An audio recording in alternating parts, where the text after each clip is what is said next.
Alright guys, so here's the review of the Primitive Haus Timekeeper Type-A. So, a bit of an unusual name from a brand that I've not checked out before, but it is an interesting one. There's some really good stuff with this, and it's a pretty nice overall package as well. So in case you didn't already know, I do actually review Microbrands as well as AliExpress watches, and here's some of the other Microbrands I've checked out on the channel. I've actually got a playlist, I'll leave a link down in the description so you can check that out and see all the different ones I've reviewed so far.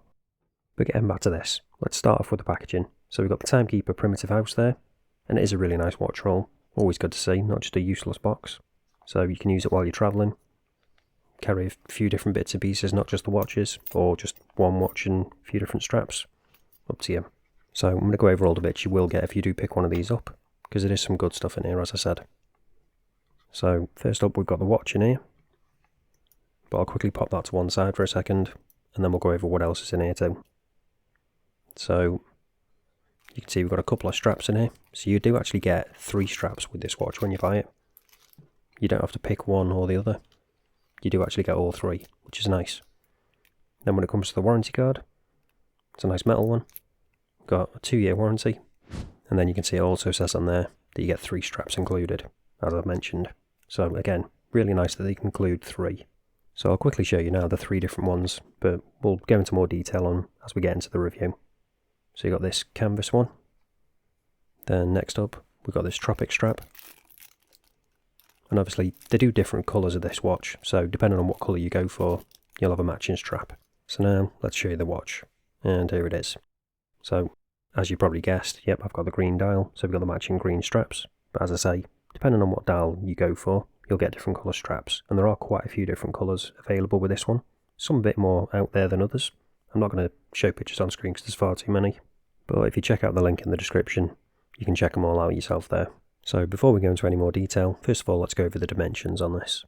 So we've got a diameter of 38mm, thickness of 12.4, lug width of 20, and then the all-important lug to lug is coming in at 43.8, but we do actually have male end links on this, so the effective lug to lug is actually larger than that. That's coming in at about 50mm. But as I say, if that is an issue for you, you do actually have the other 2 straps in the packet, which obviously don't have that problem. I personally would have preferred female end links, but it's not too bad because here's a 38mm watch. If it had been bigger, it might have been an issue, but for me personally, I can deal with it. So when it comes to the weight with this, on the bracelet at least, it's coming in at 135 grams with all the links included. Size for my 7-inch wrist, it's coming in at close to 129. Obviously, with the straps, that's going to be significantly less because they are solid links. So let's take a look at the bracelet in a bit more detail and talk about that now. So you can see we've got screw links there, but you can also see we've got a polished edge, so it does gather fingerprints. And that is carried on the other side of the bracelet as well. So you've got brushed outer links and then polished centres, which again, unfortunately do gather fingerprints. So you will be wiping it quite a bit. Personally, I would have preferred if it had been fully brushed, but it's going to be one of those, down to personal preference. And that is carried on the clasp as well, which has got the Primitive Haus logo on there. And you might recognise this kind of clasp. Yep, it's a Rolex style one. So you've got the fold over there, friction based, and we have actually also got on the fly adjustment, which is nice to see. So you know how this is going to work, so I'm not going to go into detail on that. So now let's flick around to the back and check that out.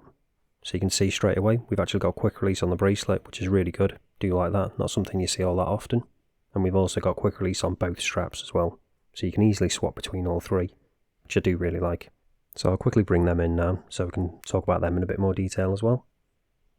So here's the canvas strap one, so you've got the polished hardware there, that Primitive Haus logo again. Nicely stitched, and again, as I said, quick release. The other side of the strap, again, nicely done. This one does have a little bit of a break-in period because it is a little bit tough when you first get it. And then the other strap is the tropic one. So this one has actually got brushed hardware, not polished. So mixing it up slightly. And again, pretty standard tropic strap, but again, it has got a quick release. And they are really comfortable. So as I say, later on in the video we'll be showing you what all 3 of these look like on wrist. So getting back to the case back, now let's talk about that in a bit more detail too. We've got that radial design in the centre there, which is pretty interesting. And then it is a screw down case back as well. Then we've got the usual specs around the outside. So stainless steel, sapphire crystal, 200 meter water resistance, and then the brand name there, Primitive Haus. Moving on to the dial. The version I have here, they're calling Green Smoke. So it's lighter in the centre, and then as you get closer towards the edge, it goes darker. It's a nice colour, do like it a lot. So it's a fully printed dial, nothing applied. We've got the Primitive Haus logo there, then Timekeeper Type-A. Then down at the bottom, we've got that sub-dial with the seconds. And then we've got that nice yellow hand on there as well, which is matching the colour of the minute track, which is also in yellow. We've got an ever so slight radial effect on that sub-dial as well. And then when it comes to the hands, pretty interesting they've gone with white. Not something you see that often, but I think it works well. Matches the indices as well. Contrasts nicely with the dial, so legibility isn't an issue at all. And then the other slightly odd thing you might have noticed up at the top is that instead of having 12, we've got that 00. When it comes to the case, that's got the same thing going on as the bracelet, so it's a mixture of brushed and polished. So on the sides it's all brushed. And we've also got that sign crown there as well, which is nice and grippy. And then you can see on the top of the lugs, they are polished. You can probably also see as well, a lot of that thickness is actually underneath, which is interesting. So when it's actually on wrist, it will sit into your wrist a bit. So it does wear slightly thinner than you'd expect. Then we've got that polished bezel there, nicely done. Again, might gather fingerprints a bit because it is polished.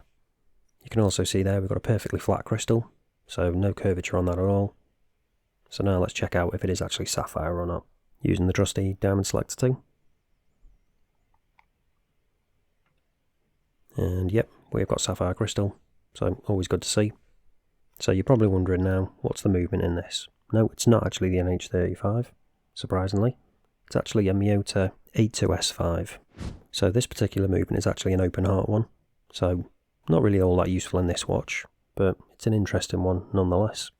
But because it's the 8000 series, it's not my favourite movements from Miyota.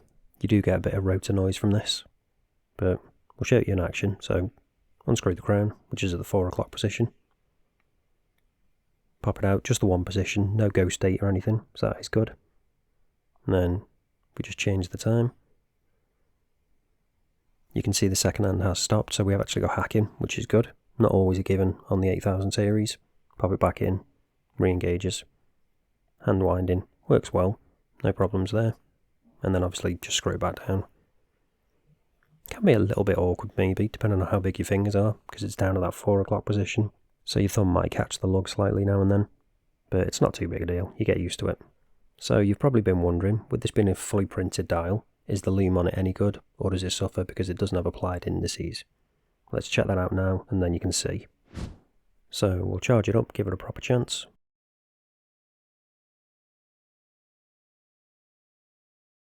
And there we go. So we've got that nice ice blue of the BGW9, and it's actually looking pretty good, at least initially. Yeah, you can see that the hands are slightly brighter than the indices, but you'd expect that with it being printed indices and not applied. But they've definitely got a good amount on the indices, despite them being printed. There's no patchiness there at all, so that is good to see. And according to the website, they've actually got 15 layers of loom on there. So again, they've not skimped out, they've done it properly. So eventually, the indices will fade before the hands, as you'd kind of expect. But they do last a lot longer than you probably would have thought. So I'll do a little bit of a time lapse here so you can actually see what it's like. So it's going to take a while, as I say, even though this is sped up. It's still going to be a gradual thing. It's not one of those where it just disappears completely off the dial, as with some that are fully printed. And even when it does fade, it is still consistent. There's no patchiness. It's not some bits fading quicker than others, which again just shows that they've got a decent amount on there. So those 15 layers are doing a good job. But you can see that it has faded significantly now. Still just about visible, but only just. And obviously we don't have any loom on that second hand, but it's that small, I can kind of forgive that.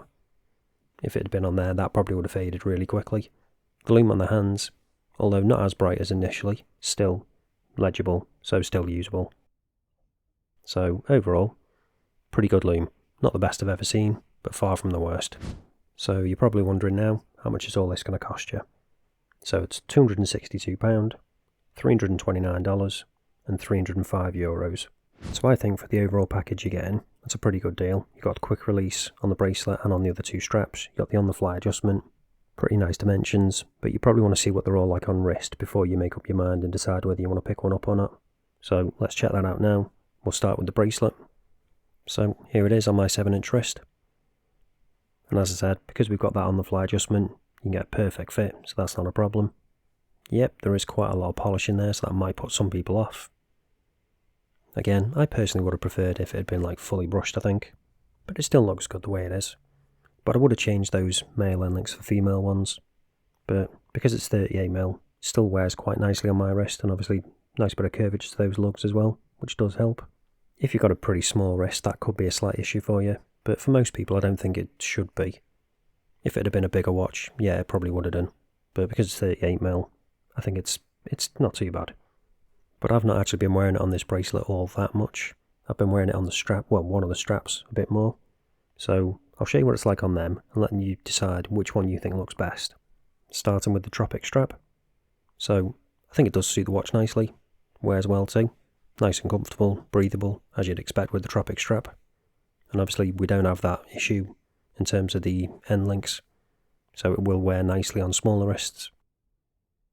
So as I say, I've been wearing it a bit on this, more than the bracelet, but I've also been wearing it more on the other strap, the canvas one.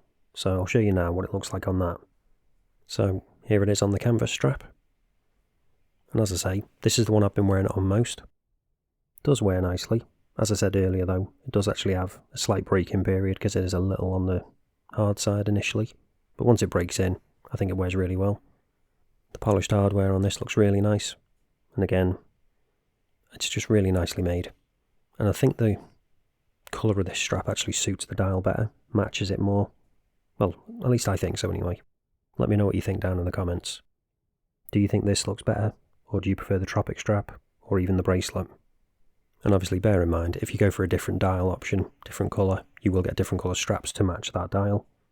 So it might look different depending on which one you go for, because as I say, some of the colours they've got are a little bit more out there. This is one of the more subtle ones. So if you're still interested in picking one up, link will be down in the description as always. But that's it for this one guys, thanks for watching, and I'll see you in the next one.